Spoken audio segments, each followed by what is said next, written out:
నమస్తే. తెలంగాణ రాష్ట్రంలో ఉన్నటువంటి ఆర్ఎంపీలు చాలా ఇబ్బందులు అయితే పడుతూ ఉన్నారు. ఆర్ఎంపీలు పీఎంపీలకు సంబంధించినటువంటి సమస్య జటిలంగానే మారిందని చెప్పుకోవచ్చు. ముఖ్యంగా పోలీస్ కేసులు జైళ్ళలో కూడా పెడుతున్నటువంటి సందర్భాలు అయితే మనం చూస్తూ ఉన్నాం. తెలంగాణ రాష్ట్రం వచ్చిన తర్వాత మా యొక్క బతుకులు బాగుపడతాయి అనుకుంటే మా యొక్క ఇబ్బందులు అయితే చాలా పెరిగిపోతూ ఉన్నాయంటున్నారు ఆర్ఎంపీ డాక్టర్లు, పీఎంపీ డాక్టర్లు అందరూ కూడా. మనం గన్ పార్క్ వద్ద ఉన్నాము. గన్ పార్క్ వద్దకి పదుల సంఖ్యలో ఆర్ఎంపీ డాక్టర్లు అయితే రావడం జరిగింది. ఈరోజు వాళ్ళు ఎల్బీ నగర్లో ఉన్నటువంటి శ్రీకాంతాచారి విగ్రహం నుంచి ఇక్కడ కోటి దగ్గర వరకు కూడా మెడికల్కి సంబంధించినటువంటి ఆఫీషియల్స్ని కలవడానికైతే ఒక ర్యాలీని అయితే ఏర్పాటు చేసుకోవడం జరిగింది. దాన్ని పోలీసులు అయితే భగ్నం చేసినటువంటి పరిస్థితి. వందలాది మందిని పోలీస్ స్టేషన్లలో పెట్టినటువంటి సందర్భాలు అయితే మనం చూస్తూ ఉన్నాం. అసలు వీళ్ళ యొక్క సమస్య ఏంటి, వీళ్ళు ఏం కోరుకుంటా ఉన్నారు, ప్రభుత్వం నుంచి ఎలాంటి ఇబ్బందులు ఎదురైతే ఉన్నాయి, పోలీస్ కేసులు ఎంతమంది పైన అయ్యాయి, అవన్నీ తెలుసుకునేటువంటి ప్రయత్నం చేద్దాం. అన్న, ఏంటి అసలు ఆర్ఎంపీలకు సంబంధించినటువంటి సమస్య ఏంటి, మీరు అందరూ ఇక్కడ జమ కావాల్సినటువంటి అవసరం ఏమొచ్చింది? నేను మంచిర్యాల జిల్లాలో ఉన్నటువంటి టౌన్ ఆర్ఎంపీ పీఎంపీ అసోసియేషన్ అధ్యక్షుడిని. నా పేరు విజయ్. గత 3-4 నెలల నుంచి ఈ యొక్క ఆర్ఎంపీ పీఎంపీ వైద్యుల నిర్వహించినటువంటి క్లినిక్ల మీద ముందస్తు సమాచారం లేకుండా ఈ యొక్క ఐఎంఏ కానీ, ఈ తెలంగాణ మెడికల్ కౌన్సిలర్ వాళ్ళు కానీ వీళ్ళు మూకుమ్మడిగా దాడులు చేయడం జరుగుతుంది. అది చాలా భయభ్రాంతులకు గురి చేస్తూ మా యొక్క మనోవేదన అనుభవించవలసి వస్తుంది వాళ్ళ ద్వారా. కాబట్టి మాకు ముందస్తు సమాచారం ఇచ్చి ఉండి సంఘాలు అనేటివి మాకు ఏర్పాటు చేసినాం కాబట్టి ప్రతి సంఘానికి ఒక ప్రెసిడెంట్ సెక్రటరీగా నిర్వహించబడింది. కాబట్టి ముందస్తు సమాచారం ఇస్తూ మా ప్రెసిడెంట్ సెక్రటరీ అందరిని పిలిచి ఈ సమస్య ఇట్లా ఉంది, దీని పరిష్కారం మీ ద్వారా కూడా మాకు కొంత సమాచారం కావాలని ముందస్తే మాకు చెప్పేది ఉంటే మా సంఘాలను మేము అలర్ట్గా చేసుకొని వారికి మేము మంచి సలహాలు ఇచ్చుకొని మన పరిధిలో మనం చేసుకోవాలని చెప్పేసి మాట్లాడుకొని ఉండేవాళ్ళం.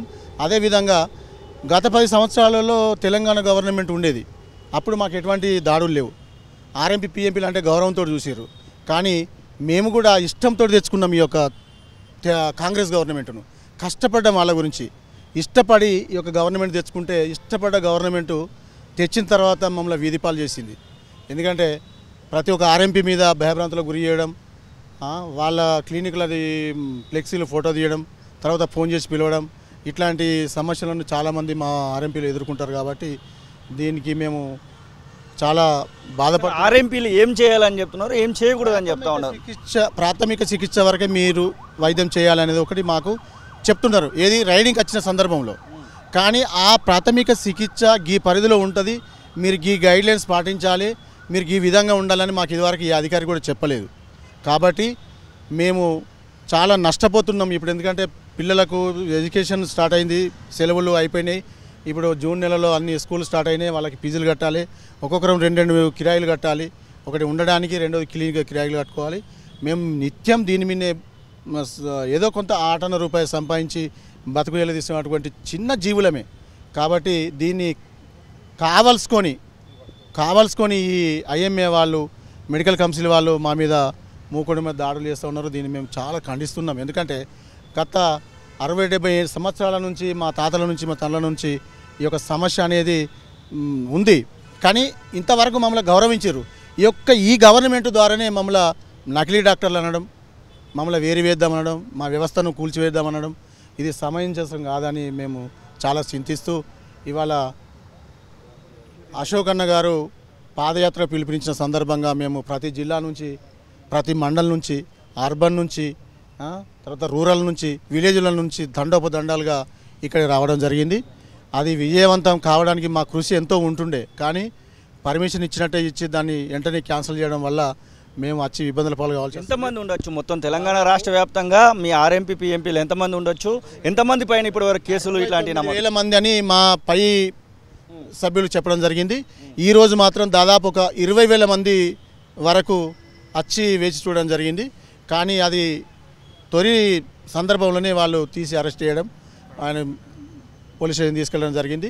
అదేవిధంగా మేము ఎంతో దూరం నుంచి వచ్చి మేము ఏదైతే అనుకున్నామో దాన్ని రీచ్ చేయలేకపోయినాం. కాబట్టి చాలా బాధగా ఉంది. దీనివల్ల మాకు కుటుంబాలు నష్టపోతున్నాయి. మేము పెద్దగా వైద్యం చేసి ఆస్తులు సంపాదించింది ఏమి లేదు. కాబట్టి ఇప్పటికైనా మా బతుకులను ఆలోచన చేసి, చాలా సంఘాలు ఉన్నాయి. ఇప్పుడు ఎట్లా అంటే ఉన్నాయి, స్వచ్ఛంద సేవా సంస్థలు ఉన్నాయి, వీళ్ళందరూ కూడా ఆర్ఎంపీ పిఎంపీల మీద అధ్యయనం చేసిన వాళ్ళే. ఇప్పుడు జయప్రకాష్ నారాయణ గారు ఉన్నారు, జేడి లక్ష్మీనారాయణ గారు ఉన్నారు. ఇట్లాంటి వరంగల్ ఏరియా నుంచి ఒక సోదరి కూడా మాకు స్టేట్మెంట్ ఇవ్వడం జరిగింది. ఇట్లాంటి వాళ్ళు మేధావులు కూడా మా విషయంలో చాలా చొరవ తీసుకొని ముందుకు వచ్చి మాట్లాడడం జరుగుతుంది. ఇప్పుడు వీళ్ళు కూడా తెలియని మా ఆర్ఎంపీ వ్యవస్థ కాదు. ఇప్పుడున్న ముఖ్యమంత్రి కానీ, ఇప్పుడున్న క్యాబినెట్ మినిస్టర్లు కానీ, ఇప్పుడున్న గవర్నమెంట్ కానీ మేము తెలియని ఆర్ఎంపీలం కాము. ఎందుకంటే వాళ్ళు కూడా ఎంతో ఎత్తు ఎదిగినప్పటికైనా కూడా పల్లెల నుంచి వచ్చిన వాళ్ళే. కాబట్టి మా వ్యవస్థను విచ్ఛిన్నం చేయకుండా, మా బతుకులు నాశనం కాకుండా, మా పిల్లల చదువులు వ్యస్తవస్తం కాకుండా ఉండాలంటే వాళ్ళు కూడా పెద్ద మనసుతో చేసి ఈ యొక్క దాడులను ఇంతవరకే ఆపేస్తే ఈ సీజనబుల్ టైం వచ్చేసింది. మా పరిధిలో కానీ మేము గవర్నమెంట్ హాస్పిటల్కి పంపడానికి మేము ప్రొసీజర్ రెడీ చేసుకున్నాం. మాకు ఎక్స్క్యూజ్ చేసేసి దాడులను ఆపి మా బ్రతుకుల మీద మన్ను పోయకుండా, ఇబ్బందులు కాకుండా ఆదుకుంటారని రేవంత్ రెడ్డి గారికి, అదేవిధంగా గిరిజన శాఖ మినిస్టర్, అటవీ శాఖ మినిస్టర్ సీతక్క గారికి, అదేవిధంగా ప్రభుత్వ ప్రధాన కార్యదర్శి శాంతికుమారి గారికి, అదే మెడికల్ సెక్రటరీ జనరల్ గారికి కూడా మా ఆర్ఎంపీ పిఎంపీ సంఘాల అన్నిటి తరపున ధన్యవాదాలు తెలుపుతూ మమ్మల్ని ఆదుకోవాల్సిందిగా మనం చేస్తూ మంచిర్యాల. మీరు ఎక్కడి నుంచి వచ్చారు, అసలు ఏంటి మీ సమస్య ఏంటి అసలు ప్రధానంగా? సార్ నేను మంచిర్యాల నుంచి వచ్చినాను. తెలంగాణ రాష్ట్ర మొత్తం ఆర్ఎంపీ వ్యవస్థను ఎవరైతే అటు ఐఎంసీ వాళ్ళు కావచ్చు, ఈ టీఎంసీ వాళ్ళు కావచ్చు అనుకోకుండా మరీ ఏ మాత్రం సమాచారం ఇవ్వకుండా ఘోరంగా అతి ఘోరంగా ఆర్ఎంపీ పిఎంపీ వాళ్ళను మనము ఏదో దొంగ లేక భావించి నకిలీ డాక్టర్ అనుకుంటూ నానా పదాలతో మమ్మల్ని హింసిస్తున్నారు. మేము దాన్ని సహించలేము సార్. ప్రజెంట్ ఉన్న సిచ్యువేషన్లో ఇప్పుడు ఆర్ఎంపీ అసలు వ్యవస్థ ఉండాలన్నా వద్దా, అసలు ఈ గవర్నమెంట్కు తెలుసా లేదా, గవర్నమెంట్ మరి తెలిసి చేస్తుందా తెలియక చేస్తుందా మాకు అది తెలియదు. కానీ తక్షణం ఇది మా మీద ఆర్ఎంపీ కుటుంబాల మీద దాడి చేస్తున్నారో వాళ్ళను తక్షణమే ఖండించాలి, నిలిపివేయాలి అని మేము పదే పదే కోరుతున్నాము. అయినా కానీ ఎక్కడ ఏ మాత్రం వాళ్ళు మమ్మల్ని రెస్ట్ ఇవ్వకుండా ఎక్కడ పడితే అక్కడ కేసులు చేయడం, కేసులు బనాయించడం, మిమ్మల్ని మీ ఆర్ఎంపీ సంస్థను లేకుండా చేస్తాం, మీరు ఏమైనా చేసుకోండి, వేరే బిజినెస్ చేసుకోండి అనడం ఇది ఎంతవరకు సమంజసం? మేము కూడా తెలంగాణలో ఎంత పోరాటం చేసినాం. ఘోరమైన మా పిల్లలను, మా భార్య పిల్లలను పక్కన పెట్టి మేము తెలంగాణ గురించి అందరం ప్రతి ఒక్కరం కలిసి పోరాడినాం. దానిలో తెలంగాణ ఇచ్చినాం.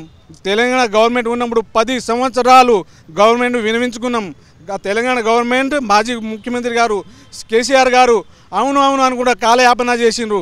ప్రస్తుతం ఉన్న గవర్నమెంట్ మన రేవంత్ రెడ్డి గారు కాంగ్రెస్ ప్రభుత్వం ఏదో మన ఇంతకుముందు మన వైఎస్ గారు కొంతకాలము ఆర్ఎంపీలను పారామెడికల్ శిక్షణ ఇచ్చి వాళ్ళను ఏదో ఒక దారిలో పెడదాం, వాళ్ళ బతుకు యొక్క భవిష్యను మంచిగా ఒక దారిలో పెడదామని ఆయన ఆలోచన పాపం అది దురదృష్టం సత్తు ఆయన చనిపోయింది. కానీ ప్రజెంట్ ఉన్న ప్రభుత్వం ఆలోచించి మా బతుకుల గురించి, మా పిల్లల భవిష్యత్తు గురించి ఆలోచించి మమ్మల్ని ఏ మాత్రం డిస్టర్బ్ చేయకుండా తక్షణమే ఆర్డర్ ఇష్యూ చేయాలి, దాడులను నిలిపేయాలి.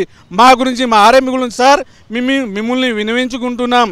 మీరు చాలా చాలా తెలివి పరులు కావచ్చు, కానీ మా గురించి కూడా ఒకసారి ఏదో ఒక రియలైజ్ చేయండి, తెలుసుకోండి, మా బతుకులను బాగుపరచండి, మమ్మల్ని హింసించద్దు, మమ్మల్ని బాధ పెట్టద్దు. ఇప్పటికే మేము ఇప్పుడు 3 నెలలు కావస్తుంది. 3 నెలల నుంచి సరిగా ఒక పూట కొందరికి తిండి కూడా లేని పరిస్థితి. ఒక బయటికి పోవాలంటే ఒక్క రోజు బయటికి పోకపోతే మా ఇంట్లో గడవది సార్. ఎంతో 150 తీసుకొని మేము పబ్లిక్ సేవ చేస్తున్నాం. వీళ్ళు కావచ్చు కార్పొరేటర్ హాస్పిటల్ ఆర్ఎంపీ వ్యవస్థ లేకపోతే వాళ్ళ కార్పొరేట్ హాస్పిటల్ మనీ ఇంకా బిజినెస్ పెంచుకోవడానికి చేస్తున్నారో లేదో తెలియదు. కానీ ఇప్పుడు పేద ప్రజలకు పాపం వాళ్ళు ఒక రోజు కేటాయించి వేలకు కట్టి అక్కడ కార్పొరేటర్ హాస్పిటల్ పోవాలని ట్రీట్మెంట్ తీసుకోవాలంటే చాలా ఇబ్బంది. మేము కూడా వాళ్ళ లెక్క సేవ చేస్తున్నాం, సేవాభావంతో పని చేస్తున్నాం. మా సేవను మీరు గుర్తించి మేము చేస్తున్న పోరాటంలో కావచ్చు, ఇవాళ ర్యాలీ గురించి వచ్చినాం, వెంటనే పర్మిషన్ ఇచ్చిండ్రు 10 రోజుల ముందు, మళ్ళీ తక్షణమే పర్మిషన్ క్యాన్సిల్ చేస్తున్నాం. మేము 200-300 కిలోమీటర్ దూరం నుంచి వచ్చినాం. ఇక్కడ ఏమాత్రం మాకు ఏం పాజిటివ్ కనబడలేదు సార్. ఇక మళ్ళీ రిటర్న్ అనవసరంగా వచ్చి రిటర్న్ పోవాల్సింది. మనిషికి 1000 రూపాయలు ఇవాళ ఇటు 1000 పోయినాయి, అటు 100 200 పోయినాయి. మీరు ఏం కోరుకుంటా ఉన్నారు ప్రభుత్వం నుంచి ఇప్పటివరకు? మాకు ప్రభుత్వం నుంచి ఆర్ఎంపీ పిఎంపీలకు దాదాపు మన తెలంగాణ రాష్ట్రంలో 60-70 వేల మంది ఆర్ఎంపీ పిఎంపీలు ఉన్నారు. దీంట్లో కూడా ఏఎన్ఎం చేసిన వాళ్ళు ఉన్నారు, జేఎన్ఎం చేసిన వాళ్ళు ఉన్నారు, డిగ్రీ పీజీలు చేసి కూడా ఆర్ఎంపీ పిఎంపీలు చేస్తున్నారు. కాబట్టి మనకు కాంగ్రెస్ ప్రభుత్వంలో, అప్పటి కాంగ్రెస్ ప్రభుత్వంలో వైఎస్ రాజశేఖర రెడ్డి గారు మనకు ట్రైనింగ్ ఇచ్చిండు. చాలా ఆర్ఎంపీ పిఎంపీలు, చాలామంది ఆర్ఎంపీ పిఎంపీలు ట్రైనింగ్ కంప్లీట్ చేసినాము. అయినప్పటికీ ఇప్పుడున్న కాంగ్రెస్ ప్రభుత్వము స్పందించి, రేవంత్ రెడ్డి గారు స్పందించి ఆర్ఎంపీ పిఎంపీల మీద జరిగే దాడులను ఆపేసి, మా ఆర్ఎంపీ పిఎంపీల మీద అయిన సోదరుల మీద అయినటువంటి కేసులను కొట్టేసి మాకు న్యాయం చేసి ఆర్ఎంపీల జోలికి ఎవ్వరు రాకుండా మా బతుకు మేము బతికేటట్టు, మేము పల్లెటూర్లలో మా ఆర్ఎంపీలు చాలామంది పల్లెటూర్లలో ఉండి సేవ చేస్తున్నారు. పల్లెటూర్లలో ఎంబీబీఎస్ డాక్టర్లు మన హాస్పిటల్లో కూడా మన పిఎస్సి క్లినిక్లలో కూడా ఎంబీబీఎస్ డాక్టర్లు కరెక్ట్ ఉండలేరు. మన ఆర్ఎంపీలే రాత్రి పగలు అన్నాక కష్టపడి వాళ్ళకు సేవ చేస్తున్నారు. కాబట్టి ఇప్పుడున్న కాంగ్రెస్ ప్రభుత్వంలో ఉన్న రేవంత్ రెడ్డి గారు స్పందించి మాకు న్యాయం చేయాలని మేము కోరుతున్నాము. మీరన్నా ఏం కోరుకుంటా ఉన్నారు? ఎన్ని సంవత్సరాలుగా ప్రాక్టీస్ చేస్తూ ఉన్నారు మీరు? గత 25 సంవత్సరాల నుంచి ప్రాక్టీస్ చేస్తున్నాను. అంతకుముందు రాజశేఖర రెడ్డి గారు కొందరికి ట్రైనింగ్ ఇచ్చి సర్టిఫికేట్ కూడా ఇచ్చినారు. మరికొందరికి ఇచ్చే ముంగట దురదృష్టవశాత్తు యాక్సిడెంట్లో చనిపోయినారు. కావున ఇప్పుడు రేవంత్ రెడ్డి గారు కూడా ఈ ఆర్ఎంపీ వ్యవస్థను అదే విధంగా వాళ్ళకు గుర్తింపుగా తీసుకొని ట్రైనింగ్ ఇచ్చి కొందరికి సర్టిఫికెట్లు ఇచ్చి మా పొట్టగొట్టకుండా అందరి ఆర్ఎంపీలను ఆదుకోవాలని మేము రాష్ట్ర వ్యాప్తంగా దాడులు జరుగుతున్నాయి కాబట్టి ఈ దాడులను వెంటనే నిలిపివేసి అందరిని ఆదుకోవాలని మేము మనస్ఫూర్తిగా కోరుకుంటున్నాం. ఎందుకు వాళ్ళు దాడులు ఎందుకు చేయాల్సి వస్తుంది? అసలు మీరేం తప్పు చేస్తున్నారని చెప్తున్నారు వాళ్ళు? మేము క్లినిక్లో అన్ని ఇంజెక్షన్స్ కానీ అవన్నీ ఏది వేయకూడదు. ప్రథమ చికిత్స అంటే ఓన్లీ పట్టి కట్టి వాళ్ళు రాసిచ్చిన సెల్ఫ్ ఇంజెక్షన్ మాత్రమే ఇచ్చుకోవాలని వాళ్ళు అంటున్నారు. మరి మామూలుగా పట్టి కట్టితే ఎలా బతకడము? ఎన్ని పట్టీలు కడితే రోజుకి ఎన్ని పట్టీలు కడతాము? ఎన్ని సెల్ఫ్ ఇంజెక్షన్లు ఇవ్వగలుగుతాము? దీని గురించి ఆలోచన చేయగలని మనవి. ఇప్పటివరకు రాజశేఖర రెడ్డి టైంలో కొన్ని సర్టిఫికెట్లు ఇచ్చారని మీరు చెప్తా ఉన్నారు కదా, వాళ్ళని కూడా ఇప్పుడు ప్రాక్టీస్ చేయనిస్తున్నారా? లేకపోతే వాళ్ళపైన కూడా ఆర్ఎంపీ పిఎంపీ అనే వారిని ఎవరిని ప్రాక్టీస్ చేయవద్దని చెప్తున్నారు. మీరు ఓన్లీ ప్రథమ చికిత్స అంటే మీరు మామూలుగా పట్టీలు కట్టుకోవడం, లేకుంటే ఎవరన్నా ఎంబీబీఎస్ వాళ్ళు గిట్ట సెల్ఫ్ ఇంజెక్షన్ రాసిస్తే వేయడం, అంతవరకే మీ పరిధి. కానీ మీరు ఏ విధంగా ఎటువంటి చేయకూడదు, గ్లూకోజ్ కానీ ఏది పెట్టకూడదు, మీరు ఎటువంటి చేయకూడదని వాళ్ళు స్ట్రిక్ట్గా చెప్పి దాడులు జరుగుతున్నాయి. ఇప్పటివరకు ఎవరి మీద, ఎంతమంది మీద కేసులు అయి ఉండొచ్చు మీ ఆర్ఎంపీలకు పిఎంపీలకు సంబంధించినటువంటి? ఇప్పుడు దగ్గర మా మంచిర్యాల పరిధిలో 22 మంది పైన కేసులు అయినాయి. ఇప్పుడు రాష్ట్ర వ్యాప్తంగా ఇక చాలా వందల వేల కేసులు పెడతా ఉన్నారు. ముఖ్యంగా ఎలాంటి కేసులు అంటే ఇక చీటింగ్ కేసులని, నకిలీ డాక్టర్లని మీకు ఇట్లా పెడుతున్నారు. ఇది రాష్ట్ర వ్యాప్తంగా జరుగుతున్నటువంటి సమస్యనే, రాష్ట్ర వ్యాప్తంగా ఉన్నటువంటి సమస్య రాష్ట్ర వ్యాప్తంగా జరుగుతున్నాయి. కాబట్టి వెంటనే ఈ రాష్ట్ర వ్యాప్తంగా ఈ దాడులను అరికట్టి ఈ ఆపియాలని. అయితే ఇప్పుడు మా ఉద్యమం ఏంటంటే, ఏదో మా స్వాతంత్రంగా మాకు ఒక జీవో కావాలి, లేకపోతే మేము కరోనా టైంలో విశేషమైన సేవలు అందించినాము, మాకు చనిపోతే ఎక్స్రే కావాలి, మాకు ఎక్స్రేస్ కావాలి, మా బతుకులకు ఇట్లా కావాలి, మాకు ఎక్కడ ఏం అడగలేదు. మేము ఆర్ఎంపీలు అనేది మా ఆర్ఎంపీలుగానే ఉండమని చెప్తున్నాం, ఉండాలి, మాకు ఆ ఛాన్స్ ఇవ్వాలని చెప్తున్నాం. కానీ వంట వార్పు చేయడం లేదు, రోడ్లు బంధించడం లేదు, తర్వాత బస్సులు నాపడం లేదు, గవర్నమెంట్ ఆస్తులకు ఎటువంటి మా నుంచి ఎటువంటి ఆస్తులకు నష్టం వాటిల్లే ప్రసక్తి లేదు. మామూలు ఎక్కడో ఉన్న వాళ్ళని తీసుకొచ్చి రోడ్డున పడేస్తున్నారు ఈ గవర్నమెంట్. ఎందుకంటే మేము ఇష్టపడి దీన్ని తీసుకొచ్చినాం. ఈ గవర్నమెంట్ మేము ప్రధాన పాత్ర పోషించినాం. ఎందుకంటే మా ద్వారానే పల్లెల్లో ప్రతి ఇంటికి ఈ యొక్క ఏదైతే వీళ్ళు ప్రకటించిన ఆనిముత్యాలే కావచ్చు, 6 గ్యారెంటీలే కావచ్చు, ఏవైనా మా ద్వారానే బయటికి వెళ్తాయి. కానీ ఇప్పుడు మమ్మల్ని తీసి బయటకు వేసారు కాబట్టి దీన్ని సవినీయంగా విరమించుకొని ఆర్ఎంపీలకు సరైన ఇప్పుడున్న మార్గం చాలు. మాకు ఈ ఇంజక్షన్లు వేసుకోండి, ఈ బెడ్ మీద గ్లూకోజ్ పెట్టుకోండి, ఈ పరిధిలో చేసుకోండి అంటే చాలు. మేము గ్లూకోజ్ పెట్టాలంటే పెట్టుకోకుండా బతకలేము. ఈ పట్టీలు కడితే మాకు వెళ్ళదు, ఈ ఇంజక్షన్ చేయాలంటే కుదరదు. ఎందుకంటే మమ్మల్ని ఒక వైద్యునిగా చూడమని చెప్తున్నాం. గవర్నమెంట్ గుర్తింపు ఇవ్వకుండా మాకు పల్లెల్లో ఆ పేరు ఉంది. మీకు వచ్చిన బాధ ఏంటి? మీరు వేయరు, మమ్మల్ని చేయనియరు. కాబట్టి మా గుర్తింపును మాకు ఇచ్చేసి మాకు చేసుకునే పరిధిలో చేసుకొని ఇస్తే ఈ యొక్క ఇంత జటిలం కాకుండా మా బతుకులు సాధారణంగా సాగుతాయి. కాబట్టి మాకు ఈ అవకాశాన్ని కల్పించాలని ఎమ్మెల్యే గారిని, రేవంత్ రెడ్డి గారిని కోరుకుంటూ. మీరన్నా ఎక్కడి నుంచి వచ్చారు, ఏంటి అసలు మీ ప్రాబ్లం? కరీంనగర్ జిల్లా వినాయక మండలి సార్. ఏం లేదు సార్, మా ఆర్ఎంపీ పిఎంపీ వ్యవస్థను ఉక్కుపాదంతో తొక్కేయాలని చూస్తున్నారు రేవంత్ రెడ్డి గారు. మేము కరోనా టైంలో మా ప్రాణాలను బలిచ్చి ఊర్లలో వైద్యం అందించడం, సేవలు చేసినాం. ఎవ్వరు కూడా రాలేదు. ఇప్పుడు ఆర్ఎంపీ అవసరం లేదు, ఆర్ఎంపీ పిఎంపీ వ్యవస్థ అవసరం లేదని గవర్నమెంట్ మమ్మల్ని వివిధ తీవ్ర చర్యలకు గురి చేస్తుంది. ఎంత పరిధులు ఉండాలనో మాకు చెప్పి మాకు ఒక గుర్తింపు కార్డు, గుర్తింపు సర్టిఫికేట్ అని ఇచ్చి పల్లెల్లో ప్రాక్టీస్ చేయమంటే మేము దేనికైనా రెడీ. కానీ పూర్తిగా మమ్మల్ని బంద్ చేసి మీరు రోడ్డు మీద ఉండండి, ఆర్ఎంపీ వ్యవస్థ వద్దు అని ఇప్పుడు గవర్నమెంట్ తీవ్రమైన చర్యలకు గురి చేస్తుంది సార్. అలాంటి బంద్ చేసి మాకు ఏదైనా ఎంత పరిధులు ఉండాలనో మాకు ఏదైనా గుర్తింపు సర్టిఫికేటో గుర్తింపు కార్డో ఇచ్చి మా పరిధి వరకు మమ్మల్ని చికిత్స చేసుకొని బతికితే ప్రశాంతంగా ఉంటాం సార్. మినిమం అయితే 20 సంవత్సరాలు అయింది సార్ ప్రాక్టీస్ చేయబట్టి. పల్లెల నుంచి అన్ని ప్రతి గల్లీ గల్లీకి తిరిగి రాత్రి పగలు కష్టపడుకుంటా సహాయం చేసుకుంటూ ఉన్నాం. అందుకు ఇప్పుడు గత ప్రభుత్వం మాకు ట్రైనింగ్ కూడా ఇచ్చింది, మాకు ఐడి కార్డు కూడా ఇచ్చింది. సర్టిఫికేట్ వచ్చే మూమెంట్ వైఎస్ రాజశేఖర రెడ్డి అప్పుడు అనాకరంగా చచ్చిపోయినారు కాబట్టి ఆగిపోయినాయి.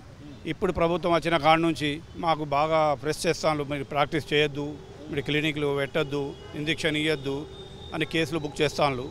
ఎందుకంటే సార్ మనం కొన్ని సంవత్సరాల నుంచి బాగా కష్టపడుకుంటా దీని మీదనే ఆధారపడి ఉన్నాం. ఈ వయసులో మనం వేరే ఏ పని అంటే ఏం పని చేసుకుంటాం సార్? మన బతుకు తెరుగు ఏదైనా చిన్నపాటి 100-50 చేసుకుంటా ఉంటాం. ప్రతి వాడకు ప్రతి గల్లి రాత్రి పగలు అనకుండా తిరుగుకుంటా పిల్లలకు ఇడిచిపెట్టుకుంటా కష్టపడుతున్నాం సార్. ఈ దయచేసి ఇప్పుడు ప్రభుత్వం అన్న మనకు దయచేసి మన ఈ ప్రభుత్వం అన్న ఏదో చేసి గవర్నమెంట్ నుంచి అన్న ఏదైనా మాకు ఐడి కార్డు ఏదైనా ఇచ్చి మాకు ఈ ప్రాక్టీస్ చేసేందుకు మాకు బతుకు తెరువు చూపెడితే బాగుంటుందని అనుకుంటాం సార్. ఎందుకంటే సడన్లీ మనకు బంద్ చేయాలంటే మన బతుకు తెరువు ఎట్లయితుంది సార్?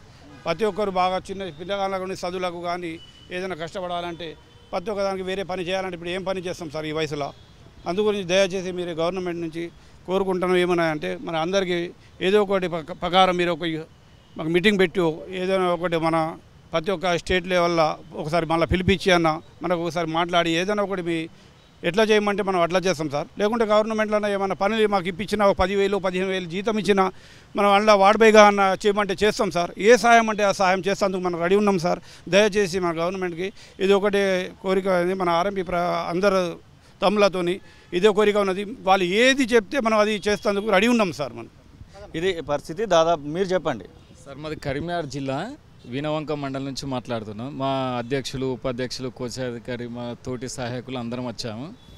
కరోనా టైంలో ఆర్ఎంపీ పిఎంపీ డాక్టర్లకు అప్పుడు ఎంత కష్టపడి సేవ చేసినామో అప్పుడు ఆ రోజులలో టీఎస్ఎంసీ ఎన్ఎంసీ వాళ్ళు ఏం చేశారు? అప్పుడు వచ్చి మాట్లాడచ్చు కదా. ఇప్పుడు వచ్చి మీరు ఆర్ఎంపీ పిఎంపీ ప్రాక్టీస్ చేయొద్దు, మీ పరిధిలో మీరు చెయ్యాలి, మీరు ఐవీ ఫ్లూయిడ్స్ పెట్టద్దు, ఇంజెక్షన్స్ ఇవ్వద్దు, గ్లూకోజ్ ఇవ్వద్దు, ఇవి చేయదు, కేవలం మీరు ప్రథమ చికిత్సని పెట్టుకొని పెద్ద ఎత్తున ట్రీట్మెంట్ చేస్తున్నారు మీరు అని చెప్పి బాగా మాట్లాడుతున్నారు. మరి ఇదే విషయం వల్ల అప్పుడు ఎందుకు మేము గుర్తు రాలేదు కరోనా టైంలో వాళ్ళకి? మేము కరోనా టైంలో వచ్చి మమ్మల్ని చెక్ చేస్తే బాగుంటుండే కదా. ఇప్పుడు వచ్చి బాగా దాడులు చేస్తున్నారు వాళ్ళు. ఎందు గురించి ఇంకా తనకు చెప్పగలరు? అదొకటి.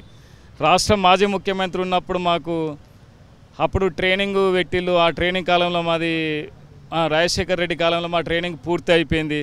మాకు 108ల అప్పుడు ట్రైనింగ్ ఇచ్చిళ్ళు. ఆ తర్వాత సర్టిఫికేట్ ఇస్తామని ఆ ప్రభుత్వం అంటున్నది, ఈ ప్రభుత్వం అంటున్నది. సరే, టీఆర్ఎస్ ప్రభుత్వం ఉన్నప్పుడు 10 సంవత్సరాలు బట్టి మంచిగా కష్టపడడం చేసినాం. వీళ్ళ ప్రభుత్వం వచ్చిన కంచి కూడా ట్రీట్మెంట్ చేస్తున్నాం. మా పరిధిలో మేమే చేస్తున్నాం ట్రీట్మెంటు. కాకపోతే మాకు భయభ్రాంతులకు గురి చేస్తున్నాడు. మా పరిధిలో మేమే చేస్తున్నాడు, వాళ్ళు ఎవరిని ఒత్తిడి చేస్తలేము. కాకపోతే మా పాత ఛాన్స్ ప్రకారంగా ఇంజెక్షన్స్ మా పరిధిలో ట్రీట్మెంట్ అయ్యే కానీ ఆ సహాయం ఇప్పించగలరని రేవంత్ రెడ్డి గారిని కోరుకుంటున్నాం. ముఖ్యమంత్రి ఇది పరిస్థితి. ఆర్ఎంపీలు అందరూ కూడా ఇబ్బందులు అయితే పడుతున్నటువంటి సమస్యను అయితే వారు చెప్తున్న పరిస్థితి. ఖచ్చితంగా ఆర్ఎంపీ పిఎంపీలను వాళ్ళ యొక్క ప్రాక్టీస్ చేసుకునే విధంగా చర్యలు తీసుకోవాలనేటువంటి మాటనైతే వారు చెప్తున్న పరిస్థితి. కెమెరా పర్సన్ సతీష్తో కలిసి శ్రీనివాస్, తొలి వెలుగు, గన్ పార్క్, హైదరాబాద్. అసలైన తొలి వెలుగు. ఫాలో వాట్సాప్ @తొలి వెలుగు official.